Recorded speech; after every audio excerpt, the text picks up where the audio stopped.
Hi, I'm Sherry Hostler and I'm the author of the psychological thriller Hypnotic. Instead of reading a chapter from the novel today, I thought I would read a short story to you instead. It's an award winner, but I'll warn you in advance, it's not the most cheery story. But if you're up for it, then do come on a journey with me, put your feet up and have a listen. So it's called The Ballad of Billy the Kid. Today was going to be the day. Will knew this as soon as his battered old clock radio started playing the Boomtown Rats at 6 a.m. He didn't actually need to be up that early to go to school, but today was a big day as he had to get ready for his Year 9 presentation at Assembly. He'd been working on it for ages now, and at last he was going to have a captive audience. He didn't especially like getting up in the mornings these days, especially Monday mornings. It would be far easier to just stay in bed with the curtains pulled protectively against the rest of the world. Easier to pretend that he was safe and nothing had ever changed. Some days Will would lie in his cocoon and think about the younger version of himself. He could still remember what it was like to throw off his duvet in the morning and leap out of bed as soon as the first crack of light peered cheekily around the side of his Toy Story curtains. He'd always been eager to start the day back then, no matter what lay ahead. Each new morning was like the unwrapping of a gift, and the curiosity of his tender years wanted to embrace it with enthusiasm. The best days were always those when his older brother was around to play with. There was only 3 years between them, but to Will it seemed as though Jacob had a lifetime of worldly wisdom, and he was the person that Will wanted to be like the most when he grew up. Will's favourite game in the world to play with his brother was cowboys and Indians. Jacob always made out that he was far too old for such silliness, but Will knew that deep down he loved it just as much as he did. "Do we have to play this stupid game again, Will?" he'd ask, huffing and puffing while digging out his old cowboy hat and toy gun. By this time, Will's hopeful face would already be adorned with warrior stripes, courtesy of his mum's waxy red lipstick, his feathered headdress tickling the back of his neck. It was the most fun thing ever for Will, and even though he never got to be the cowboy, he still enjoyed dressing up like the Red Indian chief. Clutching his plastic bow and arrow set to his skinny little chest, he'd shout Apache war cries until his dad yelled for him to keep the bloody noise down. On rainy days, the game turned into hide and seek inside the house. Will would scamper off on his make-believe horse, leaving Jacob to count to 10 before shouting, "Coming to find those pesky Injuns." Holed away under a bed or behind the overstuffed lounge furniture, Will would try to breathe as quietly as possible, the sound of his heart thudding loudly in his ears and a lopsided grin on his face. Each time he'd be convinced that he'd found the perfect spot, but unwittingly leaving part of his headdress poking out generally led to his untimely capture. If he had the power to turn back the clock to those times, he'd do it in a heartbeat. Those silly, inconsequential days of masquerading as Butch Cassidy and Sitting Bull were where everything good was kept, safe and secure, unlike now. The day that Jacob had been hit and killed by a speeding car was the day that changed Will's world forever. Nothing and no one could reach him. And although his life went on, to Will it felt like it only went on around him. He slowly became an observer, a ghost in his own life. Overnight, he lost all interest in the things that previously made him who he was. He stopped interacting with the people around him, and the only laughter in his life was the tinned variety which came from his mother's moronic TV sitcoms. One by one, his friends slowly drifted away. At 12 years old, none of them were equipped with the patience or compassion to warrant staying close to a boy who was no longer fun and no longer the person they knew or wanted to get to know. He was now the outcast, the weirdo, who insisted on wearing his dead brother's cowboy hat to school. The only people that didn't avoid him were the bullies, of course. Those bastards would actively seek him out and torture him for their own entertainment. "What's the matter, Brokeback?" they'd taunt as they ran off with Jacob's hat, ready to fling it onto the school roof yet again.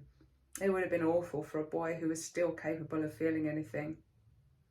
His parents had seemed to follow some kind of storybook cliche of failing marriage and failing at caring for their remaining son. Will guessed he'd never been their favourite, never been their priority, and without the glue of Jacob holding them together still, they no longer had anything in common anymore. They had tried, in their own way, but grief had swallowed them up and left no room for anything else. The world around Will had changed from one that had previously had its doors flung wide to welcome possibility. It felt now as though those doors were firmly closed to contain him in a metaphorical dark room that he inhabited. The only light came from its tiny spy hole that allowed him to peek out with a distorted view of the world outside. The razor blades had helped a little bit. They allowed the cracks of light and tiny glimmers of calm into his world as they bit into his skin like 1,000 tiny arrows. While they relieved the pressure that built behind his skin, it meant that the scars were legion, a latticework of raised tributes along his thighs and arms. Will didn't mind the way they looked too much though, and in some respects he was even proud of them, as they were all in honour of Jacob. It wasn't enough though anymore. He needed something that would stop the numbness, like a junkie who has to up his dose to get the same hit. He needed more than those tiny little blades to release him from the snapping jaws of the black dog. When he came across the 3D printer on the internet, his parents bought it for him without question. He knew they would, as it was the only way they could assuage their guilt by buying him whatever he wanted, or whatever they thought he wanted. Most of the gifts they'd bought were often duplicated by each other and then left largely unopened. Trainers still clean and new in their boxes, and the computer games piled under a layer of dust on the windowsill. But the printer was different. It sat on his desk, surrounded by the various items that he'd made with it, each one more complex than the last. His parents had congratulated themselves that finally something had managed to capture Will's interest. He'd started with simple tool handles, then a pinhole camera, followed by several kinetic sculptures which boasted unbelievably intricate workings. The technicality and the precision were so immersive on occasion that he came close to finding a kind of peace in what he was doing. If he had been a different boy, one whose world hadn't already fallen apart, he knew that this would have been his passion. For now, Will was just pleased that he had all the relevant parts made and ready for his new project. All he had to do was put it together, and he could then bring it in for today's presentation. School had been something to be endured over the last few years, and he had only done the bare minimum to scrape through. He'd been flunking badly without really caring. Until now. Now he had something to care about. Following the itemised instructions taken from the internet, Will carefully assembled his latest piece before sitting back in his desk chair to admire his work. He was amazed that he had actually been able to do it. Amazed that it had been so simple. Amazed that he had finally found something that was going to stop him from hurting. The radio was still playing some inane crap as he packed his frayed canvas school bag with everything that he needed for his presentation. Not that much, as it turned out. Just his brother's hat, the pre-sourced bullets, and the 3D printed gun. That was it.